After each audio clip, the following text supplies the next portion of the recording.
একটা অদ্ভুত সমস্যার মধ্যে আছি আমরা। সমাজ ও সভ্যতা প্রেমকে মহিমান্বিত করে।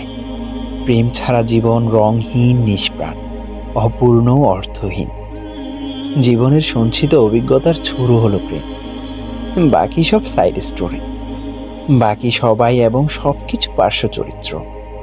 আধুনিক মানব ও মানবীরা তাই পথে পথে নেড়েচেড়ে চেখে দেখে সব নুড়ি পাথর, গভীর এক তৃষ্ণা নিয়ে খুঁজে ফেরে প্রেমের পরশ পাথর। আর এই খোঁজকে উপস্থাপন করা হয় মাদকতাময় সৌন্দর্যের সাথে। আবার সমাজ ও সভ্যতায় আমরা পতনের চিহ্ন দেখতে পাই। আমরা দেখি হতাশার মহামারী, পরিবারের ভাঙন আর গন্তব্যহীন প্রজন্ম। আমরা দেখি ক্রাশ কনফেশনসের কেলেঙ্কারির গল্প। আমরা দেখি শরীরের যথেচ্ছ ব্যবহার, বিয়ের প্রলোভনে দর্শন, ভাইরাল ভিডিও, বছরে লক্ষ লক্ষ গর্ভপাত, আর মাসে গড়ে 50টার মতো আত্মহত্যার খবর। দেখি অবক্ষয়, অধপতন আর ক্লেদাক্ত কলুষতা। দুটো ছবি প্রায় বিপরীতমুখী, আবার একটা আরেকটার সাথে নিবিড়ভাবে যুক্ত।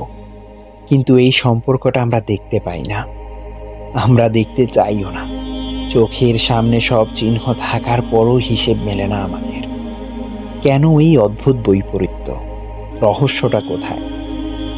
প্রেমের অলিকরূপ কথার ওই আকাশের আড়ালে আরও একটা আকাশ আছে, মাটি আর মানুষের, ঘাস ফড়িং আর শিশিরের এবং মৌলিক ভালোবাসার।